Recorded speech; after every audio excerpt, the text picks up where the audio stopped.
بەناوی خوای گەورە سڵاوتان لەبێت بینێرانی بەڕێز و خۆشەویست ناڕزایەتەکان لە سنووری بادینان ڕووی لە هەڵکشانە و لەو چوارچێوێتە شەوی ڕابردوو لە قەزای زاخۆ خۆپیشاندانی شوفێران و هاوڵاتیان بەڕێوەچوو لە خۆپیشاندانەکەدا هێزانامنیەکان و نوتیژیان بەرامبەر بە هاوڵاتیان و شوفێران ئەنجامدا لە بەرامبەریشدا بەڕێوەبەری پۆلیسی دۆک باس لەوە دەکات کە دەستی دەرەکی لە پشت خۆپیشاندانەکانەوە بووە. بە میواندارێک لە بەڕێزان لە ستودیۆی سەرەکی بێستون محەممەد پارێزەری ڕاوێژکار هەروە لە هەولێرەوە شێروان شێروانی نووسەر و چاودێری سیاسی لە دۆکشەوە سەباح ئەتروشی ڕۆژنامەنووس تاوتوی ئەم پرسە دەکەین. سەرەتا راپۆرتێک دەبین. دژی بریارە وەزارەتە ناوخۆیە حکوومەتە هەرێما کوردستانê گۆڕێب شۆفێرên بیانî دەتبێنە nav herêmê û li vînên bazirganî encamdan şofêrên barhelgîl xala Snûriya İbrahim Xelîl Zaxo xûnîşandaneka narazîbûnê encam da. Lê hêzên emniyayê tundûtîjî hember şofêran bikarîna her ji lêdan û teqekirin û desteserkirinê. گمرکا ابراهیم خلیل کو پراستی جی دهاتک خیالی هیا و جه داخل و جه دلگرانی خلق هرما کردستانی و تایبتی قزازاخو پارێزگاه دهوکه کو خلق و دوره اجوی دهاتی نت مفادارن و ده پیشنیار جیجبری نها هبوینه کو او با سیاره یانجی او ترومبیلن بار هلگرن ناوا ترکیه داتین زاخو هر شوفرین زاخو اوان بار هلگرا و وان سیاران ببینه سرانسری هرما کردستان چونکی دا اوه مفاقل خلق دوری بکتن یا دوی کو ساحکا مازن البرانبری گمرک بهت درست کرن دما شوفرین ترک سیاره خلویرت راوستینن. ڕێڤەبەرê پۆلیسên پارێزگا dihokê Egerê ev çendarî day bû destekê derekî vegerand. û ragihand wan 18 kes desteserkirîne û zêdetirî 6 kesan jî birîndar bûyne. Cihê amajiyek û hêzeka yekcar mazimçekê giran ve hatbûne rawanekirin bû qeza Zaxo da korîpirî gencên bêkar bibin. Pêşandanekî ji berîndê ve bû mavê çend heyveke بخوا مفاعت تفید درگاه سنوری داد دیدن که همی زانن که اف شوفرید مچون وی عالی بارد شوفرین ترکیش بر که نخوشی کرونا بی ات اینام وی عالی بیا اگر بچندی که در فتح که کاری بو جماره که زور آوان شوفرا رقصتن لی مخابری و دوی بریاری دا و دیاره یا هاتی قط کردن جوان شوفرا بی انجام بچندی که خلق خواه پیشاندانا انجام بدن. پیشاندانا چه بوی در انجام و والهی دمی بی اوا گنج دا در بازد بد گنج کردستان بگشتی و یه خوب تایبتی دباره که دارای عبوری خراب دانه انا گرم زاخو بک نمونه زاخو باجی را که تجیش خیر و بیرا بگیرش دهات نفته و گمرکین سنوری هفت سنورت گل دوسه دولت و جدرن عبوری زور لگنج زاخو گنج که بیکار و دلیوت کاری دست ناکوت. Demekî da ku Zaxo devereka zengîne lêjbilê toza barhelgirên xala Snûriya İbrahim Xelîl û dîkêla bîrên naftê xelkê Zaxo mifaj çî ji dehatekî nabînêt û pizaran gencên Zaxo bêkarin û ji biryarên hikûmetê jî dilgiran in. Amed Birîfkanî, Kanalê Asmanîyê Peyam, Zaxo.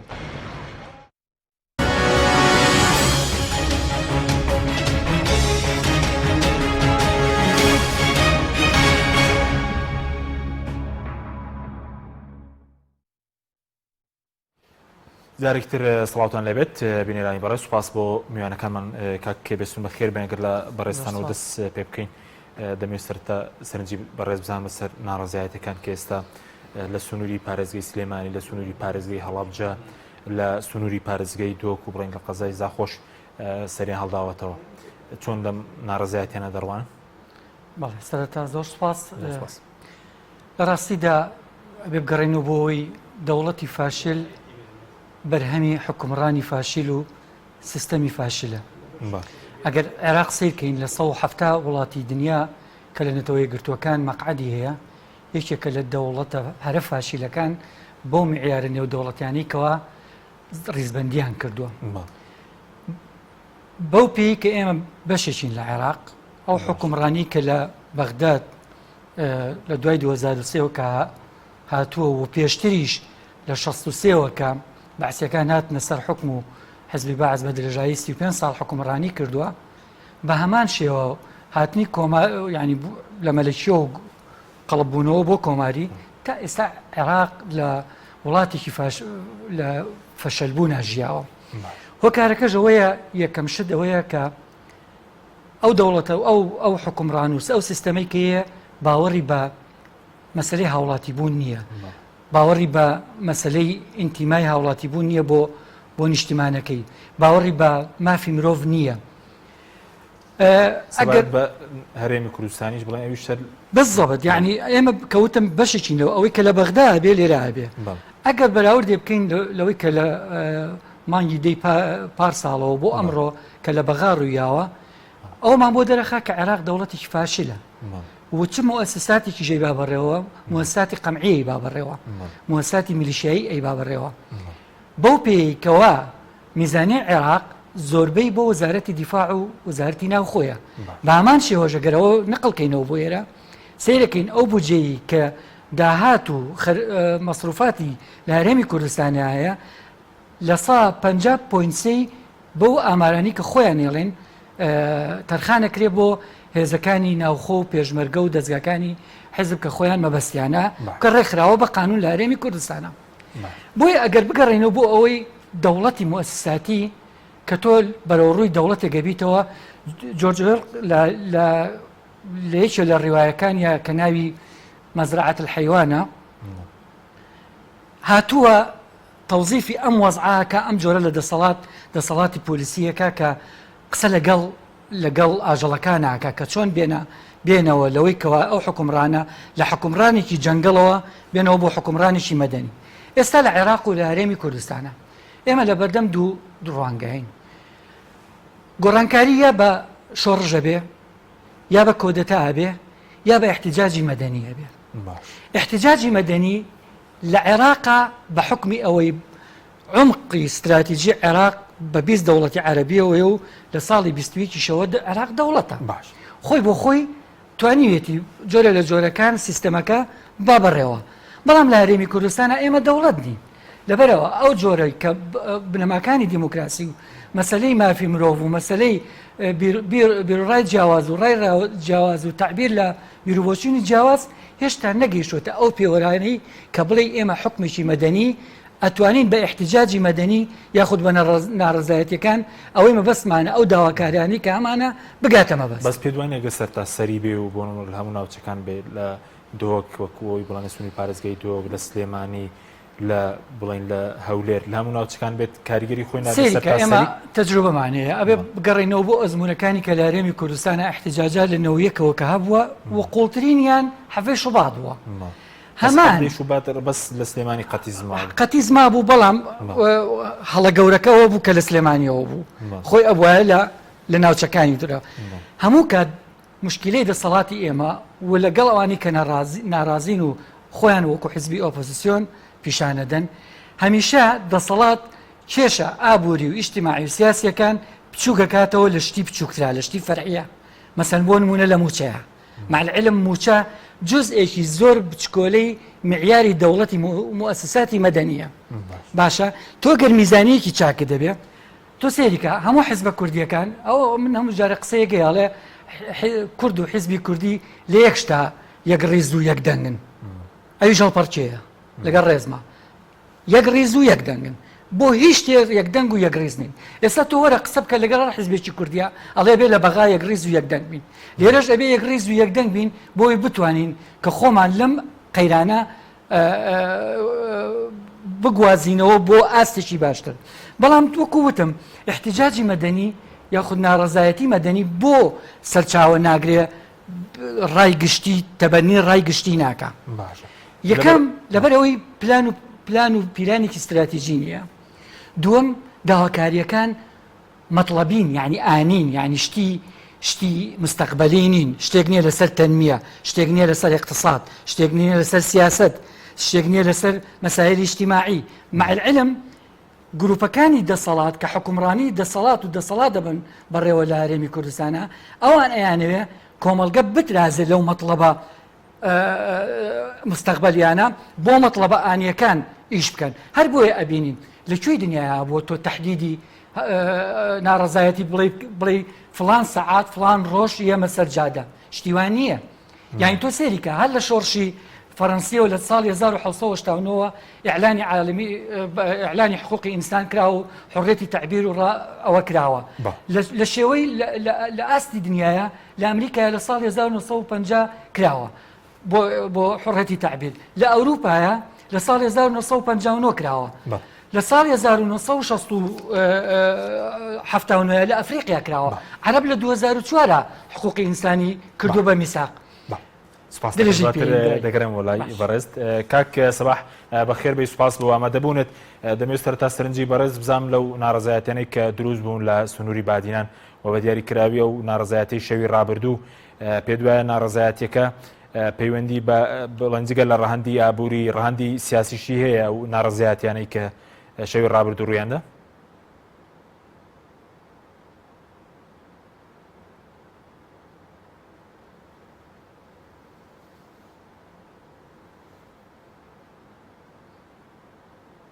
کاک سەباح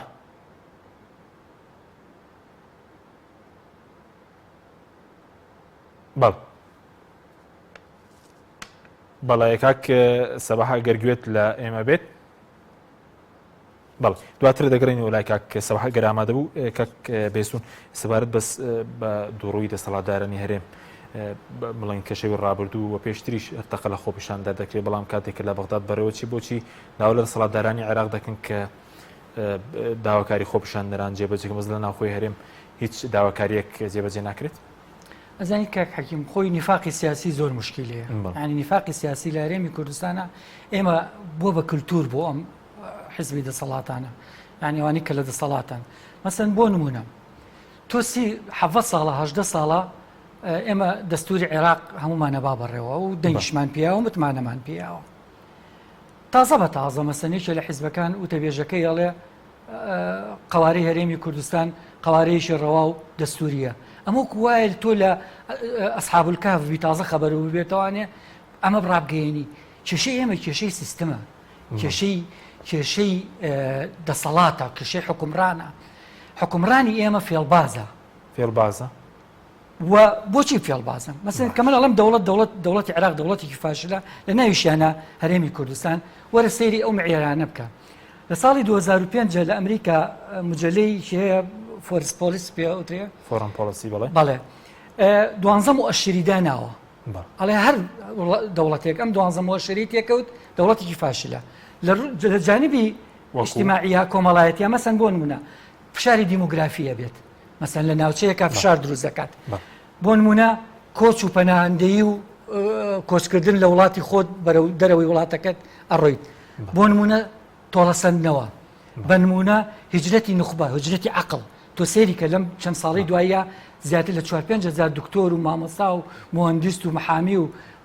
حاکم ئەم وڵاتیان بەجێهێشتووە لە ڕووی اقتصادیەوە تەنمی اقتصادی ڕۆژ بە ڕۆژ لە داتەپی نابێ لە ڕووی تێکچوونی باری ئابووری خەڵکەکەیەوە بە هەمان شێوە لە ڕووی سیاسیەوە ئەمە گەورەیە مەسەن سەیرەکەی تەجریم و ینی تاوان و نزاعات زیاد دەبێت خەدەماتی گشتی خراپە بێت بەڵێ سپاس دەکەم دەتەگرم تاو خاڵەکە سپاس دەکەم کاک سەباح سپاس بۆ ئامادەبوون و دەمەوێت سەرنجی بەڕێز بزانم لەبارەی ناڕزایەتەکانی دوێنێ کە ڕوویاندا پێدوازیگە لە ناڕزایەتی بڵێن ڕەهەندی ئابووری ئەم ناڕزایەتیانە ڕەهەندی سیاسیشیان هەیە؟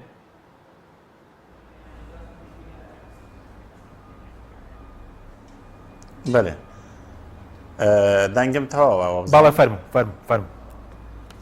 بەڵێ بەڵێ طبعا ئەو ناڕازەیەتی پەیدا بووین کۆمەلگای گومرگا ئەبراهیم خەلیل کۆمەلگا ئەبراهیم خەلیل وێرێ پەیدا بووی ولزاخۆ پەیدا بووی هەمیشە ئەگەرەوێت چەندێ بوو و پێشوەخت خەلکی بەری هینگی ئینزاردا بوو هەموو بەرپرسێن پارێزگاها دهوکێ بەرپرسێن یەت ئەمنی وێت حکومی وێت سیاسی و حزبی گوت بوویەک و دێ پێنگاوەکە هوسا ئەم هاوێژین ئەگەر ئەف تڕۆمبیلت ترکا داخل بن بەرینوکەژی مەسێجار جارەکە چەند لایڤێک مباشر لە ڕێگا سوشال میدیایە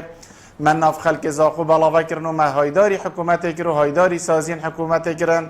و خەلکی زاخۆ دێ پێنگاوەکە وی شێوەی ئەهاوێتن ئەگەر تڕۆمبیلت ترکی داخل بن و پزارا ترمبیرت بار هلگر بهنه راوستاندل هرما کردستان تایبت هند قضایت مستفید السروی موضوعی هنه که قضا بردرش و قضا شیخان و قضا سمیل و قضا زاخول گل هندجی قضا دهو که خوشی ترمبیلت وانا او چندک بو کار دست بگیری و جیان وان زفری و یا آبوری راوستاندنا هادنا ترمبیل ترکی و راوستاندنا وان قدر هزار ترمبیلا ضرره که گلک آمازن و زیان گلک خیزان آگهاند و پیش وقت جیب شف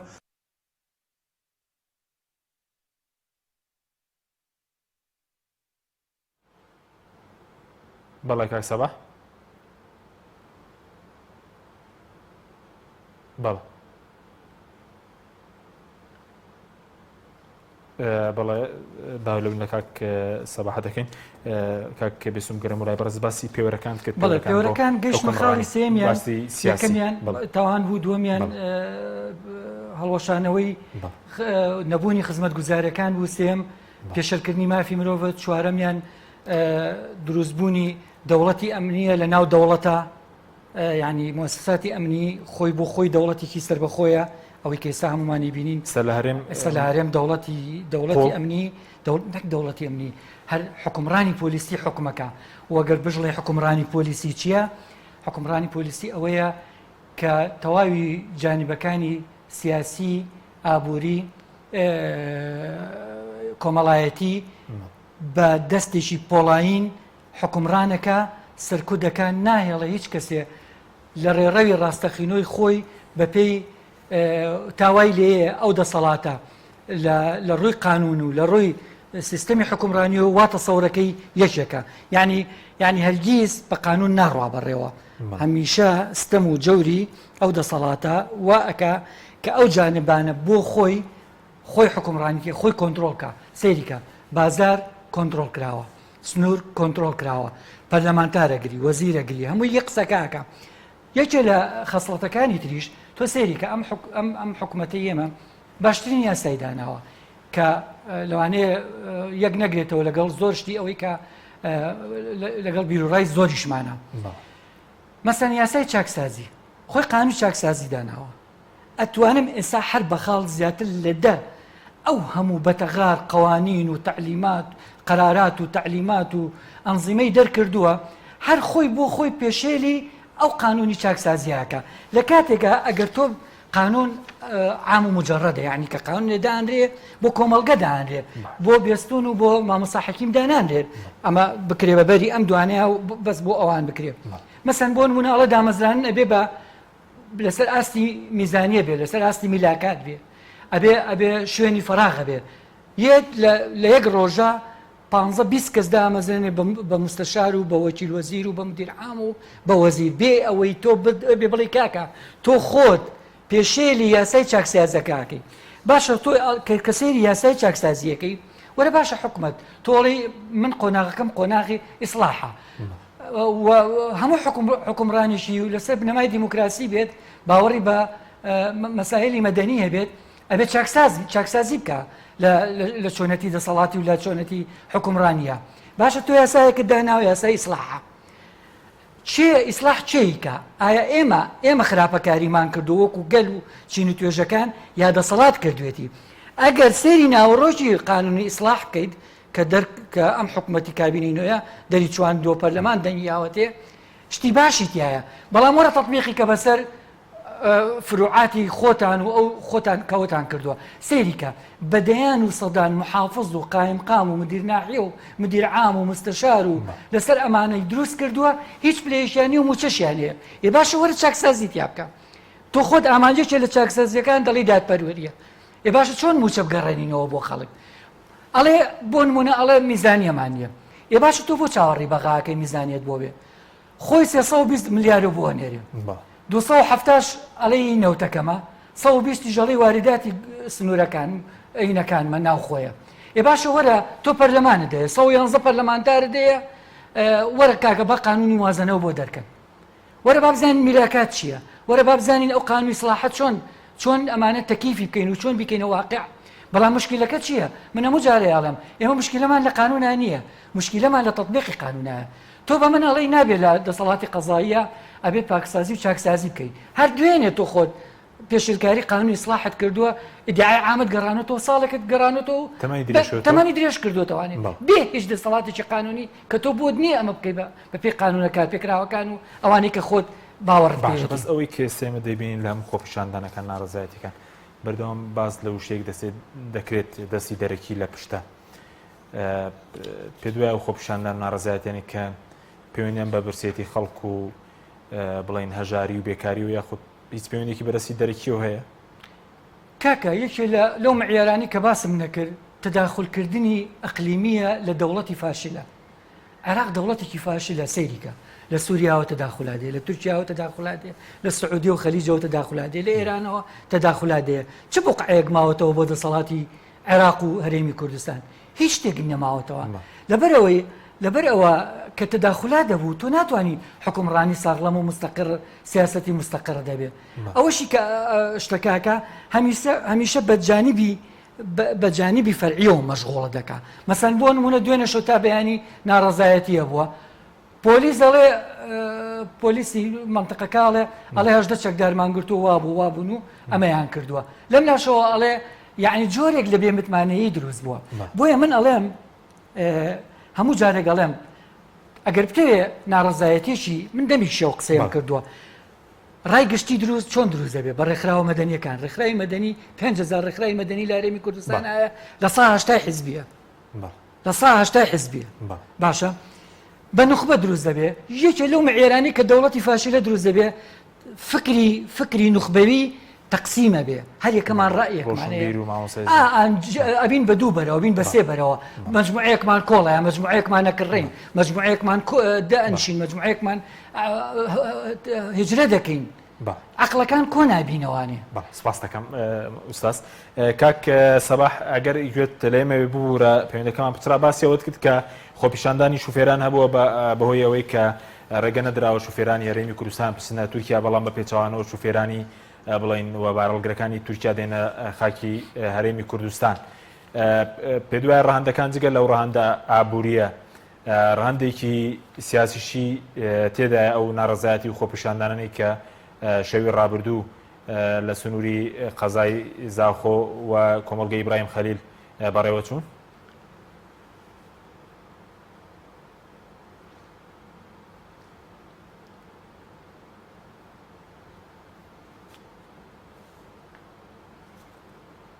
بەڵێ کاک ئەگەر بچین کاک شیروان ئامادە بێ کاک شیروان سوپاس دەکەین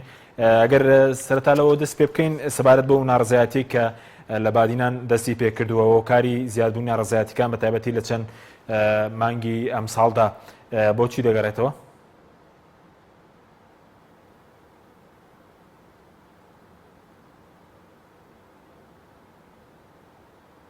بەڵێ کاک شیروان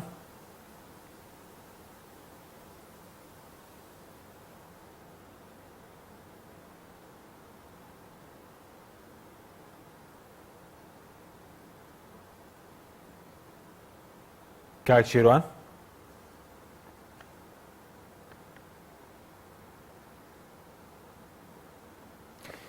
داوای لەبوون دەکەن دیارە گرفتێک ماوسا بۆ زۆرشی دەتڕین سەبارەت بەوەی کە دروستبوونی ڕایگشتی سەبارەت بە دروستبوونی ڕایگشتی وتت ئێستا بڵین نخبە دابەش بووە ڕایگشتی دروست نەکراوە لە کوردستان دەکرێت ئەمانە دروست بکرین و خۆپیشاندانێکی سەرتاسەری ئێستا هیچ شتێکنی هەمومان کۆ بکاتەوە نیسە بۆ نمونە زوڵمی موچەیە بەردەوامی گەندەڵە شتێک ناکرێم و چونی توێژەکان کۆ بکاتەوە زین کاک حەکیم قسەیەکی ئەڵێ فەسادەر فەسادە حەجمەکەی هەر چەندێک بێت دوو لە ڕووجەنابێت دزی هە دزیە حەجمەکەی هەر چەندێک بێت ئێستا ئێمە بە ناڕەزایەتی ئەزمون پێمانەڵێ لە کوردستانە لەگەڵ دەسەڵاتێک هێز و پارە و منطق ئەمە منطقی بێ من بڕوا ناکەم ڕایەکی گشتی کە منظەماتی مجتمعی مەدەنی یاخود ئەحزاب ئەو ئەحزابانی کە ئێستا چونکە ئێستا ئەحزابەکان خۆی هەمووی پەرت و بڵاون ینی یەکێ لە شکستە گەورەکانەوەیە کە ئۆپۆزیسیۆن لە نیوەی ڕێیا چۆکی دایەوە و زۆر جاریش قساکرێ مەسەڵەن بۆ نمونە فراکسیۆنێک لە فراکسیۆنەکان قساکە هەڵوێست وەرگێ هەڵوێست وەرگیری یا وەرنەگیرێ بە بنەمای دیموکراسی حزبی دەسەڵات زۆرینەی لەلایە پەنجا زایدێکی لەلایە یعنی بۆ نمونە ئێستا لە کوردستانە پارتی 45 کورسی هەیە 11 کەمینەکانی هەیە یخۆ دووش لەم لاو کۆکاتەوە ئەوە زۆرینەیە ئەگەر فراکسیۆنی کۆمەڵیش و یەکگرتوش و گۆڕانیش و نەوەی نوێش بێتە دەرەوە هیچ لە مۆزوع ناگۆڕێ دڵنیا ببێشنە دەرەوە پارتی پەرلەمان داناخە چکە پارتی میحرابی پەرلەمانیش بەی خۆی زانێ وەکو دوو دەسەڵاتەکەی تر. بەڵێ سپاس دەکەم بۆ بورە دەشت بڕین کاک شیروان ئەگەر گوێت لە دەنگێمە بێ سەبارەت بە و ناڕەزایەتەنەی کە لە بادینان سەریان هەڵداوە پێت وایە ناڕەزایەتەکان ئابوورین یاخو ناڕەزایەتی سیاسین و هۆکاری زیادبوون ناڕەزایەتەکانی چییە لە ماوەی بڵین لە سەرەتای ئەم ساڵەوە تاوەکو ئێستا؟ بەڵێ سپاسم هەندووخێک کوردستان هەندووخێک بس بالذات حكينا مصر طلبانية والله كم ديستا بەڵێ کاک شێروان بەڵێ فەرموو. بەڵێ ئەم حکوومەتەی کابینەی نوەمی مەسرور بارزانی و قوات طالبان پێشتر بە ڕکلام بە پڕۆپاگەندەیەکی زۆر هەبات پێش بەڵام لە پێچانەوە مەیدانی عەمەلیە کە بینیان یان فەرمی لە نەودا بێت بۆیە ئەم دەسەڵات و خەڵک زۆر من ئەو بێکتی پێشتر بەنەم پزیشکی کوردستان هەیە کتابانەکە دروست آخر حەڵقەی تاریخ حکوومەتی کرد کە وەڕکاری دەکا و ئیسلاح دەکا کە ئەو پێنەکە خەڵکێک زیاتر یان بە شێوازی کرد بڵێن دابڕانێکی زۆر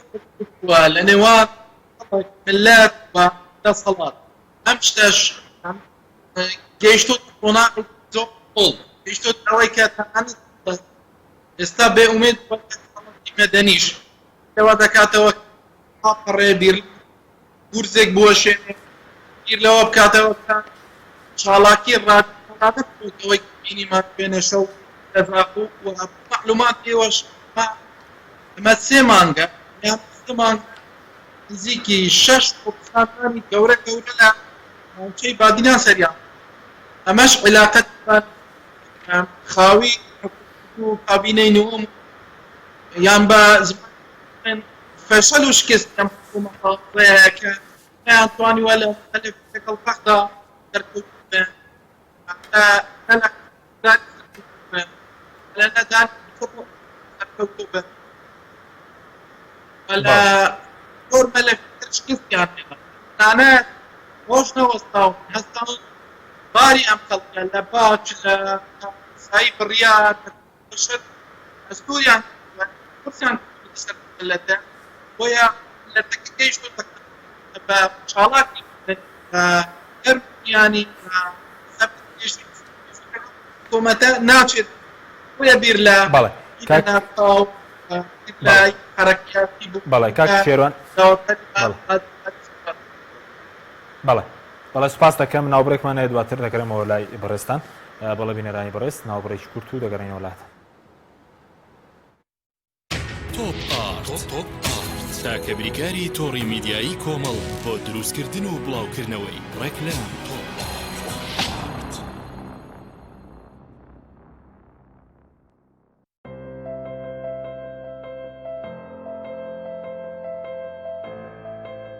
چونکە شیر لە ژیانی هەموماندا گرنگی خۆی هەیە من باشترین شیرم بۆ خێزانەکەم هەڵبژاردووە هەموو کات شیری ئاڵتونسا بە منداڵەکانم دەدەم بۆ ئەوەی مێشتێکی چالاک و داهێنەرانەی هەبێت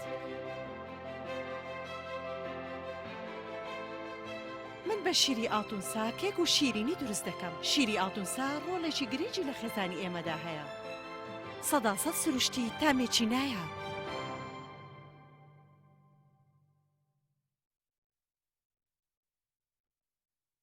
ئایا تا ئێستا کێشەی کارەبات هەیە؟ بێزار بوویت لە کێشەی کەمی کارەبا و بڕانی بەردەوامی؟ بە دوای کارەبایەکی بەردەوام و بێکێشە و تێچووی کەمدا دەگەڕێیت؟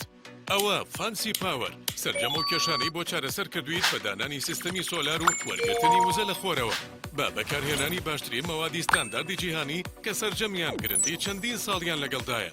بە سەرپەرشتی ئەندازیار و ستافی شارەزا و بازمون کارەکان جێبەجێ دەکرێن. ئەم سیستەمە دوورە لە تێکچوون و هیچ تێکچوویەکی ڕۆژانەی نییە. هەروەها بە دۆستی ژینگە ناسراوە و ژینگە لە پیسبوون دەپارێزێت. فانسی پاور بۆ داهاتوویەکی ڕووناکتر. ناونیشان سلێمانی شەقامی مامۆستایان نزیک شەقامی قەنات تەلاری جاسەنا 0 153 85 85. ئەم قڕاناوی چالاکە حەزی لە چپسێکی چاکە بۆیانینی لای تاکە زۆر تەندروستە و زۆر پاکە ئەم چەشناوی باریە حەزی لە چپسی نینیە نینی تامی سروشتیە هیچ چپسێک وەک ئەو نییە هەر جوانیش کوڕێکی جوانە حەزی لە ئاهەنگێرانە لە یادی لەدایک بوونەکەی چپسی نینی بوو هەڵبژار دەکەی نینی هاوڕێی مناڵانە تامی خۆشە و بێزیانە بۆ و ڕەنگی هەمە جۆرە شێوە و قەبارەی زۆرە گوشاری نینی تامێکی لە یاد نەکراو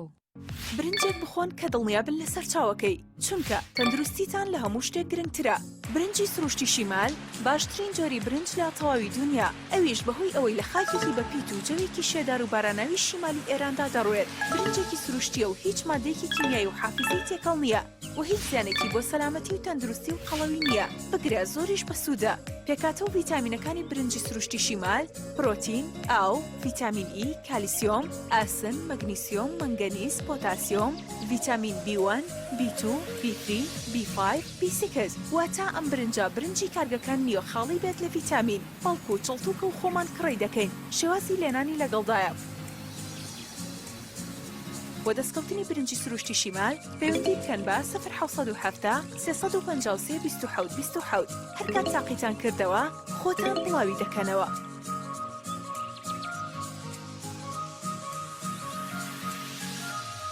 تۆپ ئارت تاکە بریکاری تۆڕی میدیایی کۆمەڵ بۆ دروستکردن و بڵاوکردنەوەی ڕێکلام تۆپ.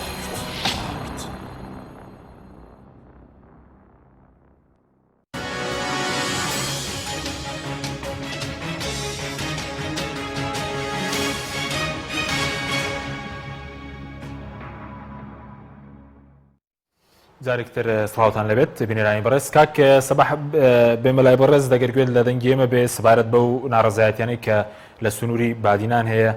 و مامەڵەی بڵین دەسەڵات لەگەڵ خۆپیشاندانەکان پێ دوایە ئەو کاریگەریان دەبێ و ناڕەزایەتیانە کە ئێستا دروست بوو.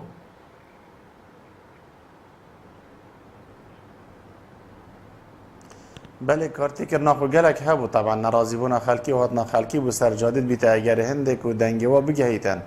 her kesek her xelkek bivêtin xwebgehîn te hikûmeta Herêma Kurdistanê te viya dengê xwe bilind bigetin rijiyana xelkê dihî êzaxwe bû sercadê egerê hindê bû ku gelek berpirsên dihûkê an berpirsê dihûkê bigiştî guhdariya daxwaziyet xelkê zaxû gelek cihê dijî nakin taban berî hingî sê heyva me pirêka sosyal medyayê dengêvan şofêrê tenê gihande hikûmetê û dîsan careka dijî me du sê live pirêka sosyal medyayê me dengê xelkî û namê vana gihande desthilatê belê pîç rengekî hîç pîtedanek bû namê xelkî nebû heta geşta wê radê şeva berî xwepêşandanê jî pirêka sosyal medyayê me peyçê me livek nav şofêra da kir careka dî şofêra wehd da eger trombêlê Tirkî derbas bin û ew bêne bêkarkirin di rijîne sercada belê her dîsa nesaziyet emnî û ne jî berpirsekî xulvî babetî kira xudan û gele cara jî namêtwana mêdgehan dîne berpirsan belê hîç pîtedanekê namêt xelkî û jiyara xelkî û wezî xelkî nayê kirin û pîtedan nîne bi xelkî ji ber hindê jî hatna xelkî bû sercadê البدايتا وی هما دستپیکا وی یا خوزایی بو یا سروشتی بو خلکه خودان ما فات سرجاده لپشتی اینگی ریوبرین پولیسا و دیار کرد که دست درکید گل هبینه و هندکا تقل پولیسا کریه یان طبعا ترمبیلتوات نشکاندن و رجیانا خلکی سرجاده همی گاوا طبعا خوپیشاندان وقتی چید بن خوپیشاندان نه دهواتا که دستی کدو گرن بلکه خوپیشاندان تندوتیجی تیتا داره وجبرنده جی همی خلکک بیت سرجاده هر خو پیشاندانک دی بشکل کی بیتن اجبر هندی مدویت الفیرا برپرس ما گهداری داخوازی باشه کاک سبح داخلك نرجي تسر شارعي روج بروجي وضع آبوری هرم کردستانی گلک خراب بیتن بطالیا زیادت بیتن و هاتنا ترمبیل ترکی جی بناف هرم کردستانی دا و درباز ببن دی هزارات ترمبیل بار هرگر هزارات شوفر و عامل و کریکار و دکان دی ضرر ویکه بیتن چونکه ترمبیلا ترکی وقتی تید داخل بیتن بیتا اگر هندکو خدان ترمبیلا ترکی خارناویات سواری دا نویسناویات سواری دا چه فایده خدان سایق ترکی ناگهین تحریم کردستانش بلی ضرر و پیساتی و کامیرا یا لذاتی بدتن و غرامه نهایتا گرن هر تشکی بکت نهایتا غرامه گرن نه پیساتیاوی و نه گلیشوی ابدا مرور آن هیچ قانونک سر ترمبیلا بیانی نبتنی همال درگه گمرک ابراهیم خلیل زاریبک جستوال گرتن و هند و سر رای هندیجی على اساس تينا فحص كرن دينا فحص كرن طبعا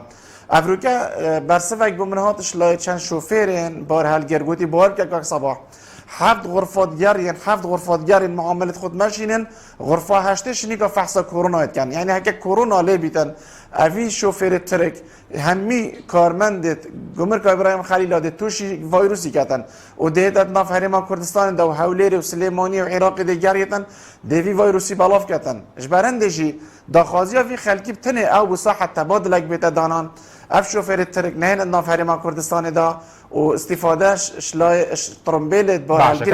هرم کردستان بیت کردن بله برپرس دو که جه داخله اف نام خلکی مگان ده برپرساجی بس پیچ تشتکی ور نگرد. باشه اگر با کورتی ولامی و پرسیارشم دیتو سبارت بوی که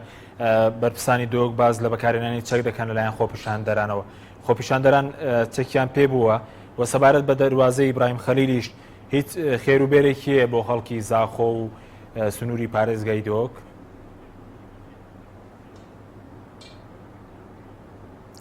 نه ڕێگاستە ڕشتیە طبعاان و ئەو بکارینە ناچەکیش لایک و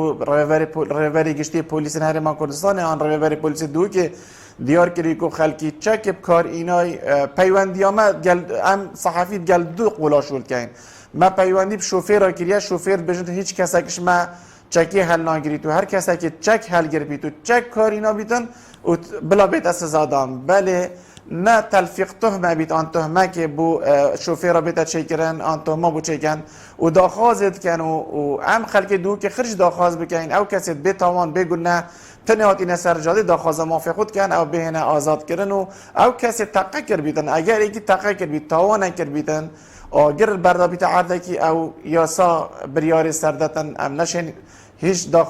داخلی بریاره که یاسای قانونی حاکمی محکمی ببین بله ام حست که این برپرسید ماشینا به این خلکی بگیرن و خلک آجاوای و خلک تقه کردیه و خلک دست درکی گل باید بلا حکومت هرما کردستانه بر اینگی گهداریا وی گروپ هکر باد گرینش بانه خاره 200 مروفک 100 مروفک 5 مروفک اینا داخل کرد بانه اوفیسا پارلمانی کردستانه با پارلمانتاریت می خلک دو که چت کرد و فی آنجی جواتا پارێزگا دو که رول جواتا پارێزگاه دو که چیه رول قایم زاخو چیه رول مدیر آسایش زاخو چیه رول رهبری پلیس زاخو چیه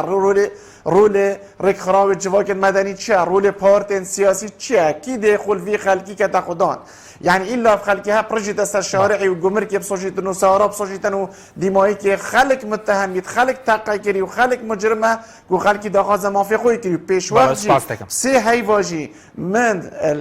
مسار دانا جمرك ابراهيم خيلاكي الوري لايف راستا وخول انستغرام وفيسبوك ما بلاف كريناك واف خلقها داخازيه كهي اگر ترمبيل التركيز بار هالجر داخل ببنده بيتا آريشا كمازن دي خلق رجلس الشارعي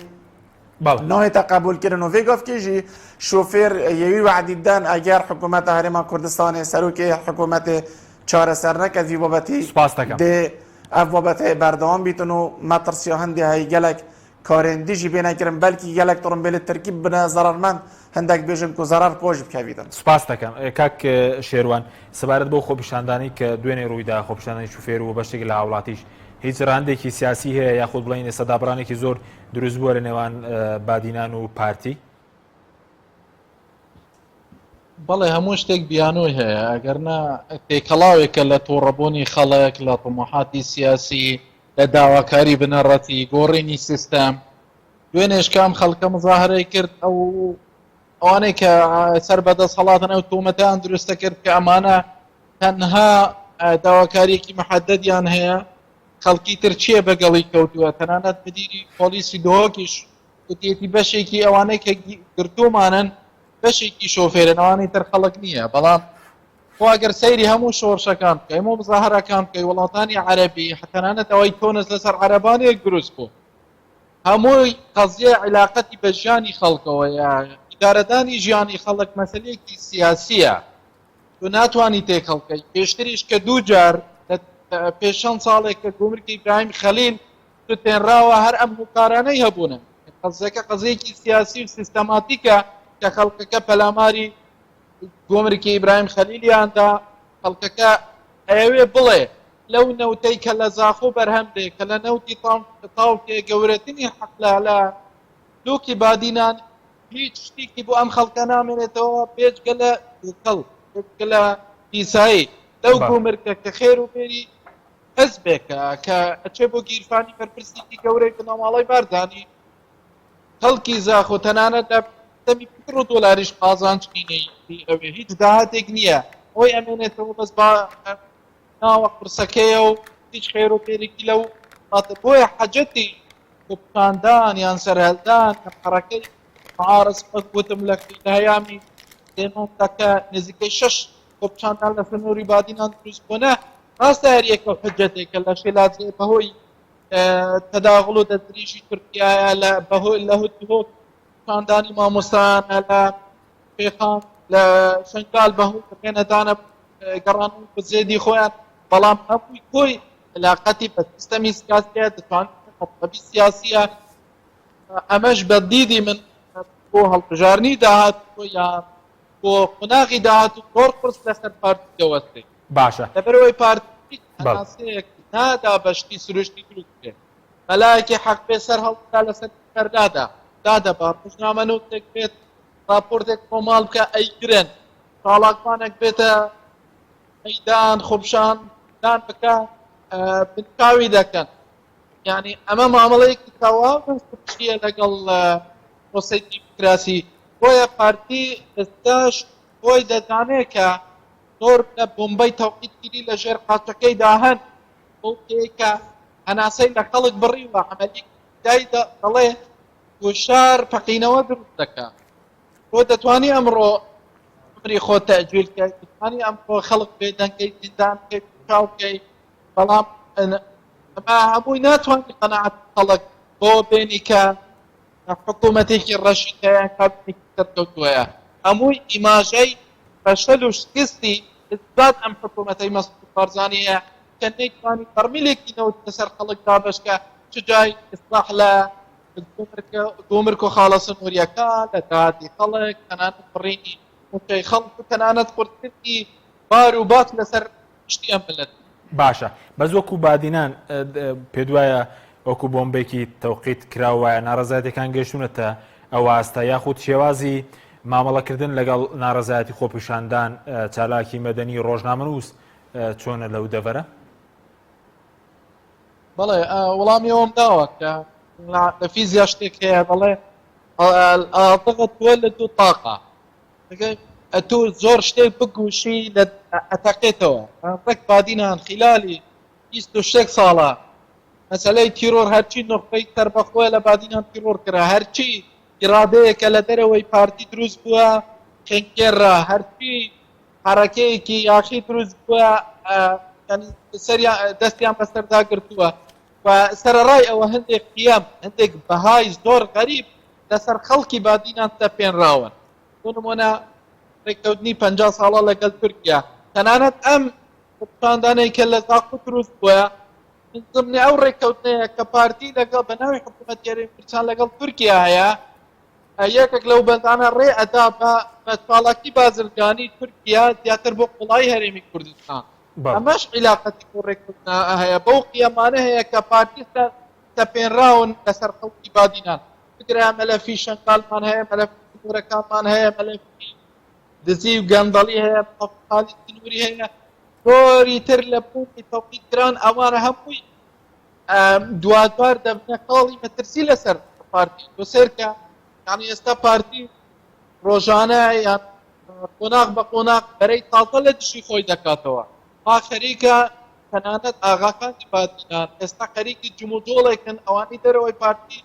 کە لەگەڵ کازمی لە حەوزی بوسن و لە حەوزی کەرکوک یەکدوولی وا دا بمەزرێنن بەدیدی من ئەمە یعنی ئەمە لە دەرەنجامی مامەڵەی ناسروشتی پارتی دروست دەبێ لە ئەنجامدا ئەمە ئەبنا ڕکابەری سیاسی ئیداری پارتی لەو لاشەوە ئەگەر سەکەکە بکەین 3% ئەم قاخانە بەدەست فەکەوان بەڵام ئەمە مامەڵەیەکی تەندروستیە هێڵکێک بۆ هەموو خەیتە سەبەتەی تورکیاوە بینی قەسەی بادینان کە بەڵی خۆی ئەرزی خەڵک بستێ تەنانەت با لە هات ئێستا پارتی خەڵک ئەمڕۆ ئەم خۆتۆ هەوڵاتی زاخۆی تەسلیم بە تورکیا کراون خەڵکی تورکیا ئارتەشی تورکیا کات دەوێت خەڵک دەستگیر دەکە بە دڵی خۆی حکوومەت یارێم هیچ هەڵوێستێکی نین لە سنووری بە ئامێدی تەنها 25 کەس کوژراون شەهید کراون بۆ کۆمبەکانی ئارتش تورکیا و دەستدرێژی تورکیا هیچ تەدەخلێک نییە ئەگەر بین قسە لەسەر خۆی شت بکەین فاسیلی هەزاران بۆمبەی کەوتراون کە ژیانی سیاسی پارتی دەکەوێتە مەترسی بە دووری نابین پارتی سەری خۆی تێبقا ئێستا تۆخێکی خۆری دروست کردووە سوپاس دەکەم کاک بستون کاتمان زۆر کەمەوە بە سەبارەت بە ئایندەی چاکسازی بڵین موچە خۆپیشاندان لە کوردستان چی بەسەر بێت کاک حەکیم من لە وەڵی سەرەتاوە ئێستا ڕێزمێ بۆ قسە و برادرانە یعنی مەشهدێکی سەیریان دروست کردووە ینی من پێم خۆشە گەروا بێت زۆر باشە بەڵام من بە عمومیات باسی وەزعەکەم کرد بەڵام ئەوان بە فەرعی چوونەتە ناو مۆزوعەکانە و ئەو شتانە ئەمە ئێستا ئێمە لەبەر دوو حاڵەتین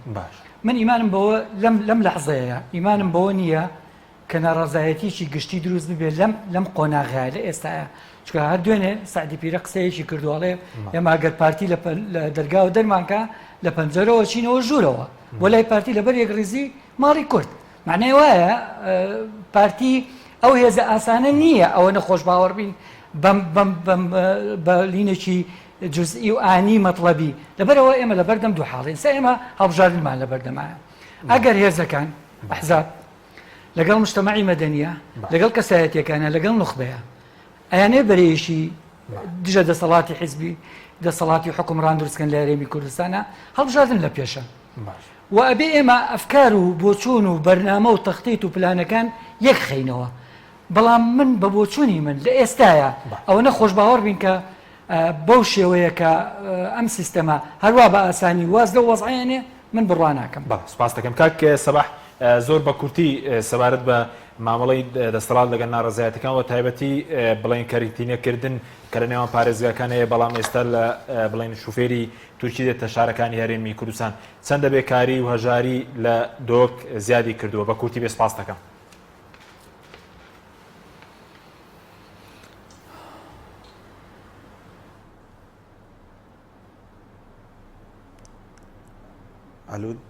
کاک سەباحگیان بەڵێ زۆر بە کورتی سەبارەت بەوەی کە لە سەدەمی کۆرۆنا و کەرنتینەکردن چەندە بێکاری و هەژاری زیادی کردو چەندە ناڕەزایەتی خەڵکیش بمەوەیە لە سنووری دۆک زیادی کردەوە بە کورتی بێ و دوا پەیامەت بە کورتی سپاس دەکەم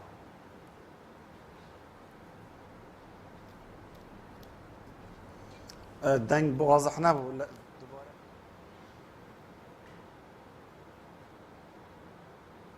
بەڵێ سەبارەت بە ناڕەزایەتی خەڵک وە بێکاری و هەژاری چەندە لە سەدەمی کۆرۆنا زیادی کردووە بە کورتی بێ لە سنووری دۆک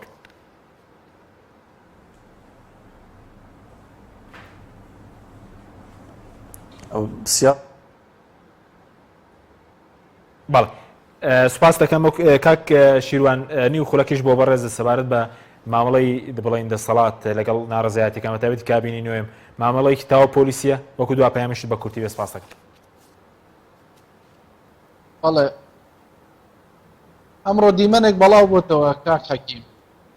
دوێنێ شەو 20 پۆلیس بەس لە چاڵاکوانێک لە خۆپشاندەرێک دەدەن لە زاخۆ ڕاستیەوە بە تەواوەتی مامەڵێکی ناسروشتیە ئەمە دەرهاوێشتەی زۆر لێکەوتەی زۆر خراپی لێ دەکەون ئەوە تەنها وەڵامێکە لە خلالی 28 ساڵە پارتی خەریک بە کوتەک خەریکی فشارە گوشارە تیرۆرە هەموو ئەمرازەکانی گوشارە لە بادینە بەڵام لەگەڵ ئەوە تێرکەی من پێم وتی بەداتا هەیامی 3 مانگ 6 خۆپشاندان لە بادینان تەریان هەڵداوە ئەوە ئەمە باشترین وەڵامە بۆ ئەوەی کە پارتی دەتوانێت بەو گشارە بەو فشارە خەڵک بێدەنکە و ئەو برادرە دەڵێ ئەو برادرەی دەمێ بەسە وەڵامە بدەمەوە وتی وێستگەی خۆ دەنگدان و هەڵبژاردن قیاسە بۆی کە پارتی موقعیەتی لەکوێ لەکوێ نییە پێم وایە هەڵبژاردن لە کەشێک کە دیموکراسی بەرپانە بێ هیچ مانایەکی نییە پێشم وانە عمری ئەم دەسەڵاتە وندە درێژ ببێ کە بگاتە هەڵبژارنێکی تر بۆ پێکە ئێستا خەڵک هەموو بتە محارزە بۆ پێکە بەڕاستی کەلێنێکی زۆر زۆر دروست تەنانەت لە شکست و نسکۆی 75 خەڵک نەگەیشتەوە ئەو ئاستە قوڕەیە کە ئاگام لێ گروپ دروست بوون یاخیبوون دروست بووە داواکاری ڕادیکالی دروست بوون کە پێم وایە لە ئەنجامدا تربی باشکە سپاس دەکەم کاک شێروان کاتمان نەماوە زۆر سپاس بۆ هەمووتان سپاس دەکەم مامۆستا کاتمانەمە سپاس بۆ بینێرانی بەرە سپاس بۆ هاوکارانم خواتان لەگەڵ